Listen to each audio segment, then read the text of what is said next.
What's up, y'all? My name is Devontae, and I sacrifice my time so you don't have to. So, I let this simmer in my mind, because I do this sometimes, not all the time, but I do this sometimes, where a big event will happen, right?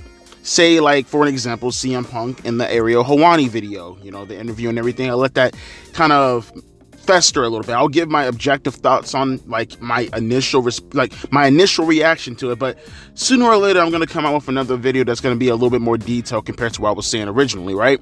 And the same thing can be said about last night with Dynamite. I've done that a few times, the Mercedes Moné video, the ratings, all that other kind of stuff, right? I've been doing that a lot recently, and it's going to be the same thing here. So if you didn't catch the video last night, the reaction video, obviously talking about AEW Dynamite, it wasn't just your stereotypical, AEW review the matches, yada, yada, yada. I mean, I did do that, but it wasn't that kind of video mostly. I'm pretty sure most people clicked on it because of the title, because that was the main crux, and that was the main purpose of the entire video, was talking about Edge and his promo, which was indirectly a response to CM Punk's MMA Hour interview with Ariel Helwani, which again, I can't recommend enough. You guys go check that out, then go check out my Ariel Helwani video, then come back and check this out. There's layers to this shit, damn it. But listening to Edge talk, and it's funny because you see a bunch of memes online, right, talking about Edge and what he's doing, and the cashing of the checks and all that other kind of stuff, right?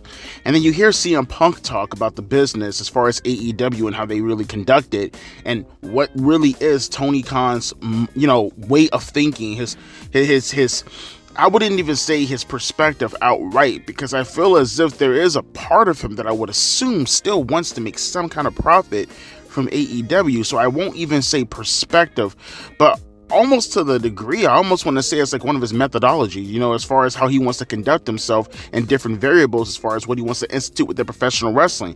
So maybe you can say perspective, or at the very least one of his principles, right? And I've come to the conclusion that Tony Khan doesn't give a shit about money.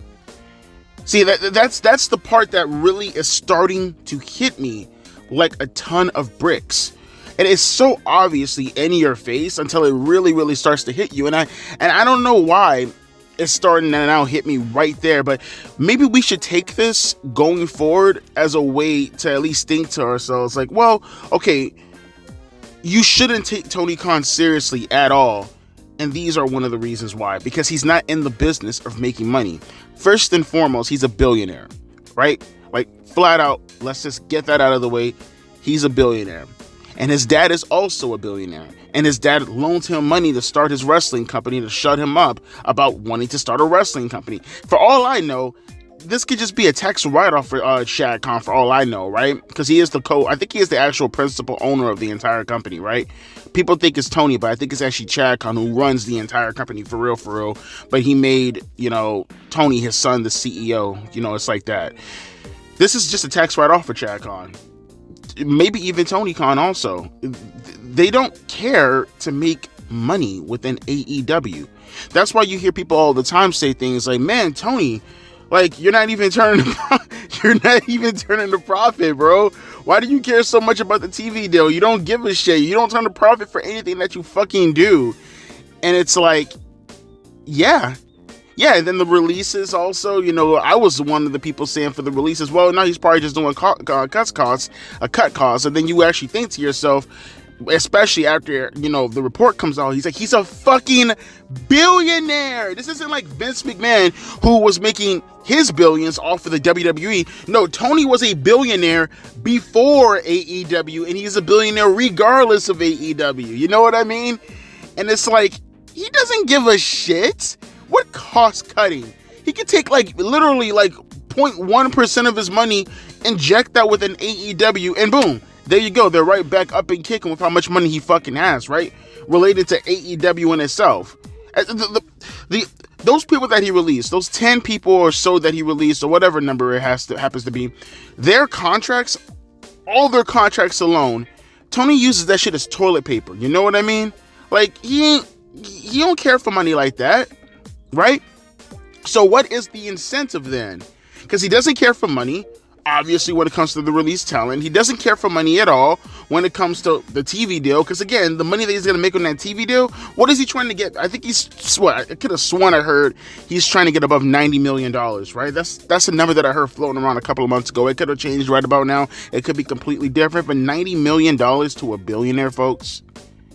$90 million to a billionaire. That's the equivalent of $90 out of $1,000. Now, granted, it's not something that you should probably scoff at. You know, if I had $1,000, I wouldn't just want to throw $90 anywhere. I understand that. But at the same time, though, it is still 90 cents out of $10. You know, it is still 9 pennies out of $1 in the end of the day when you really sit back and think about it. That's the equivalent. You don't want to just get rid of it, but it is still not that big of a chunk of a change when you really, really think about it. And that's just saying Tony Khan's money. That's not to take into account Chad Khan's money, because I think Chad at this point, if he's not, he's got to be closing in on 2 digits when it comes to being worth billions upon billions of dollars. He definitely ain't seeing that shit. He eating, they good. And then it comes right back to Edge cutting that promo last night. And you know, there are a bunch of memes, like I said earlier, talking about Edge and how he's conducting himself as far as why he cut the promo that he cut. He doesn't believe any of that shit. And I'm going to state a lot of obvious things, but I feel as if I'm going to actually reiterate some of the positions that people talked about earlier on and just kind of group it all in together and let you know what the fuck is going on for real, obviously, right? Well, I was going to say Chad, but Edge, no, he doesn't believe any of the shit that he's saying. Let's just come right out and say it. He doesn't. Edge does not believe not one fucking iota of what the fuck is coming out of his mouth. You know why he said what he said? Because Tony Khan is paying his paycheck. Right? That's why he said it. Because Tony Khan is paying his paycheck. You know why CM Punk can't get through Tony Khan when it comes to actually try to do, you know, actual business, wrestling business within wrestling to make money? Because Tony Khan doesn't care for the money. He doesn't need the money. That's why Punk can never get through Tony's head when it came to like, yo, dude, what the fuck are we doing? Are we trying to draw a gate? What are we doing here? The biggest key thing that I don't think people ever think about or talk about is that Tony Khan, in a day and age where everything is constantly going on the NYSE, like, he's a private company. He's a private company on a national cable network in 2024. And he hasn't gone on the stock exchange. You know, he hasn't put himself up out there for anybody to want to dwell on as far as shareholders are considered and stuff like that. TV deals for WWE is a big thing. Don't get it twisted. Probably their top 3 biggest financial backers, not backers, but one of their financial avenues. But they also have different financial avenues, right? With AEW, isn't it kind of weird that you have all this talent, but you're so worried about a TV deal? As if a TV deal is really, really, really going to help you with all the bloated contracts and all the people that you have currently signed at the moment. But like you said, Tony, it's not about the money. So all these contracts, all these stuff going on, and it's not about the money because you're going to be the one funding it and when it's all said and done. Folks, this is a project for Tony Khan. Most people take it as if they're actually trying to, you know, thrive within the wrestling business. You think I'm joking when I say this. Like, Tony Khan, this is a real life simulation to this man. This is him playing general manager mode without the remote control. He always wanted to be in this position. Ladies and gentlemen, Chad Khan bought him a toy. That's what he did. He bought his 40-year-old son a toy. And that's why he can do whatever he wants, act the way he wants, say whatever he wants, do the things that he wants to do, because there are no consequences to what he really wants to get across. There's no consequences to what he really wants. The consequence to Tony Khan is taking away his power. That's the only thing that you can necessarily do that's really going to affect Tony Khan to the degree of what actually making a song, not even a change, but actually affecting Tony for real, right? With Vince McMahon being in charge of WWE, you can get to Vince obviously with a poor gate. You can get to Vince obviously when it comes to like poor ratings, or not ratings as far as match ratings, but ratings as far as like crowd reaction or response on social media. That's how you get to Vince McMahon, right? That's how you get to him. Everything about the wrestling business comes back and it affects Vince McMahon. Not just his money, But every single situation affects Vince McMahon. With Tony Khan, that's not the situation. You know what I mean? You know what affects Tony Khan? Criticism. That's it. Not the money, not anything, strictly just the criticism, because he can afford for that to be the only thing that he could be worried about. Right? That's why he can jump on Twitter all day and argue with a bunch of people rather than going backstage and focusing on that. That's the reason why Tony Khan can do whatever the fuck he wants to do right about now, because he got his wish. He got what he wanted the entire time. He got to play general manager in real life. Think about it for a second. All the things when dealing with Tony Khan and Dave Meltzer and all these people, Tony Khan necessarily never really gave us shit, because I'm pretty sure Tony knows how to book an actual show. For an example, you look at NXT with Shawn Michaels, and Shawn is doing everything he can to build up the next generation so they can make money for the company. That's the end all be all for WWE, is the money, right? And Shawn doing all these segments, presenting all of these other talents, no matter what it is, a shit ton of men, a shit ton of women. That NXT show, you probably seen nearly 30 different wrestlers. No, on God, like at least 30 different wrestlers in a 2-hour span, and none of them felt out of place. And the thing is, you have to book that way, but that means you can't be lazy at the same time. You have to be very, very on it in order for that to occur in the way of how Shawn pulled that off. And he does that every week. But he has to be that way. He has to be that driven. And it's no different than how you used to hear about WWE superstars back in the days, where like they didn't get paid like the wrestlers today. They didn't get paid with guaranteed contracts. You show up to work, you do your job, you get over, and whatever you do is all on you. That is the ultimate meritocracy when it comes to professional wrestling, was how these guys had to deal with the day-to-day operations of professional wrestling within their contracts.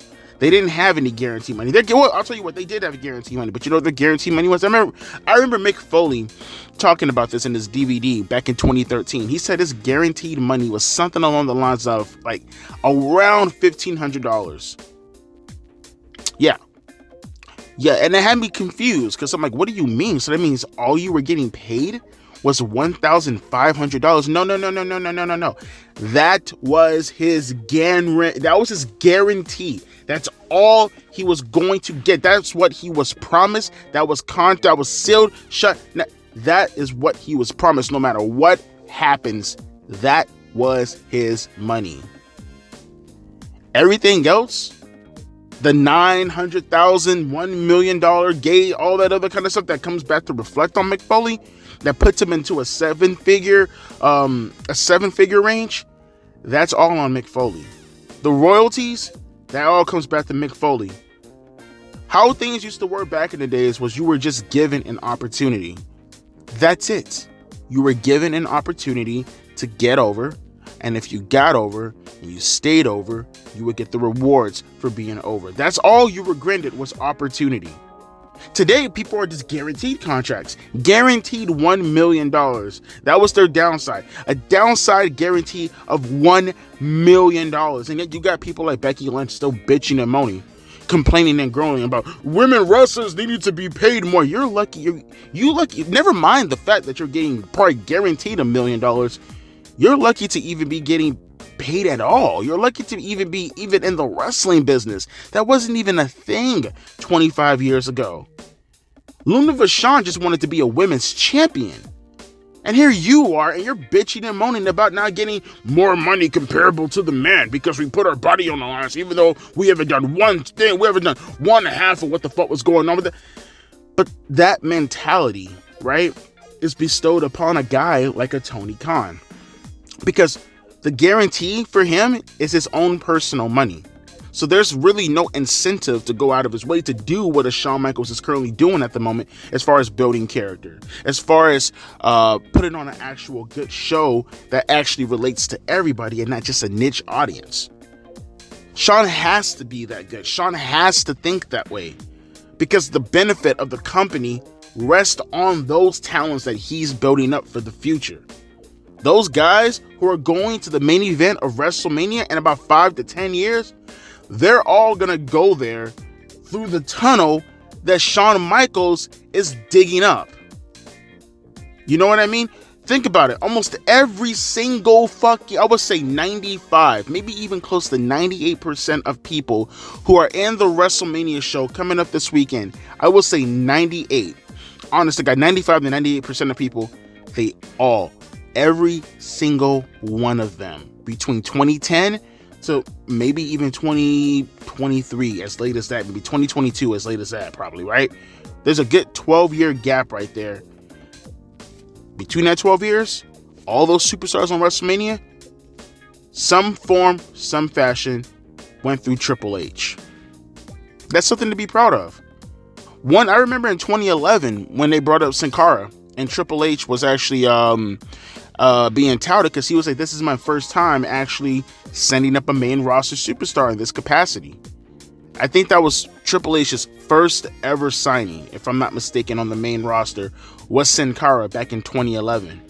And then you fast forward to 2024, and well over 90% of all the guys on that main roster for SmackDown or for Raw, Triple H brought to the main roster. Right? But that was the go-getter attitude of a Triple H, of a Shawn Michaels. Say what you will of a Vince McMahon. There was no spoon in their mouths, okay? None of that. That's why it always pisses me off when I hear people talk about that. No. Say whatever you want about Vince McMahon being the son of a promoter. Vince did not know his father growing up. He did not. He really started to connect with his father when he started to get towards his adult years. That's when he started to connect with his father. That's when his father told him, hey, you're going to work commentary, okay? Now you're going to do this, and you're going to do that, you're going to do that. He had to build himself up while doing Vince was a hustler to put himself into a position to buy the company from his father. He wasn't handed. He bought the company from his father and started Titan Sports. Whereas to Tony Khan, he doesn't never have to go through any of that. He has the benefit of never having to actually work for anything for real. What Tony Khan has to go through is whether or not a match actually meets his criteria of what Dave Meltzer set for him in his mind when reading The One when he was like 12 years old. That's Tony Khan's mindset, right?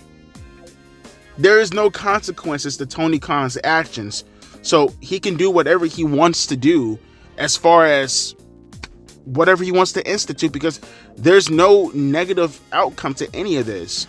WCW loses $60 million. Who's going to replace that $60 million? Huh? Who's going to replace it? Ted Turner? He's going to replace TV money with TV money? That's a lost venture. That's it.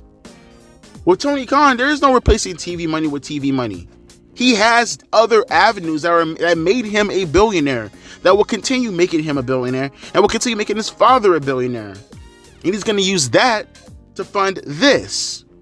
If they turn a profit, good. If they don't turn a profit, who gives a shit? It's what Tony Khan is. That's how he carries himself. This whole facade, and it's now starting to dawn on me for real. This whole facade of a TV contract has nothing to do with the money as far as the TV contract is considered. No.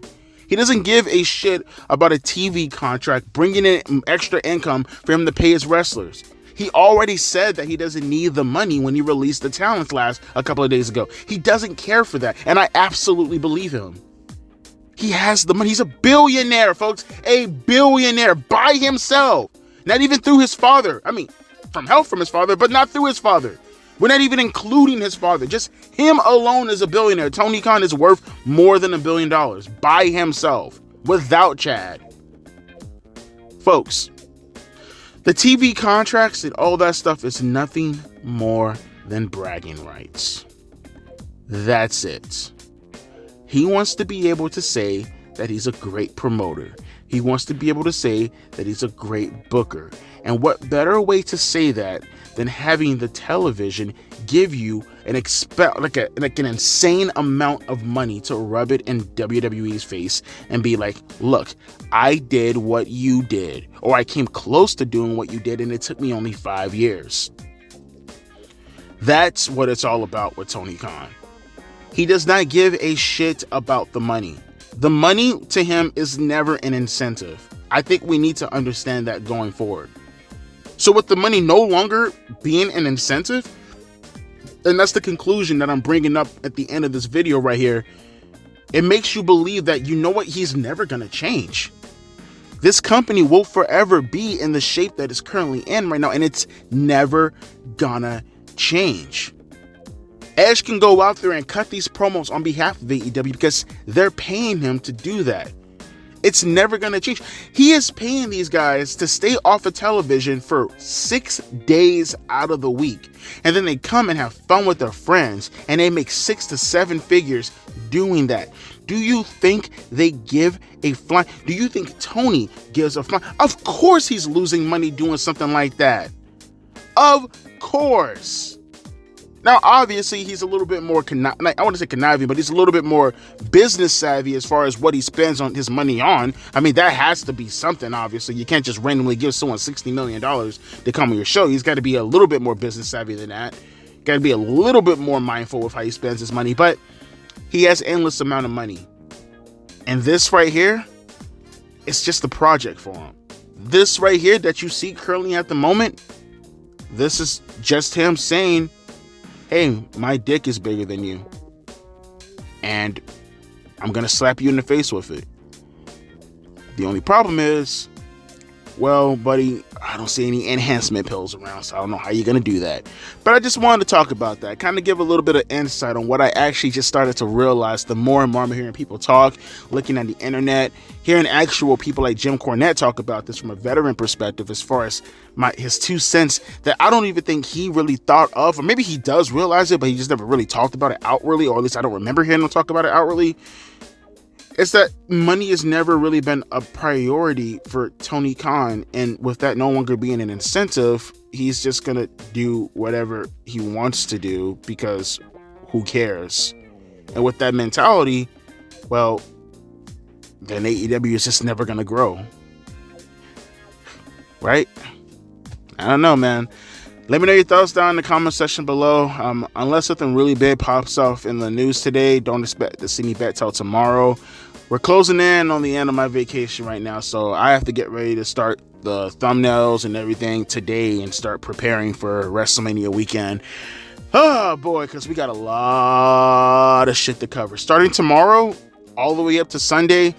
You think videos being posted like this is crazy? Oh man, Friday, Saturday, and Sunday is going to be crazy. So unless something really, really big pops off in the news, this is going to probably be my only video for today because I got to really, really prepare for the weekend. So hopefully you enjoyed this video, and you know, hopefully it was thoughtful, right? I'm not usually this calm when I'm talking as far as something being super serious to me. So, you know, take it for what it is, because I gotta save my voice for this weekend. As always, my name is Devontae, and I'll be catching you guys later. Deuces. Peace.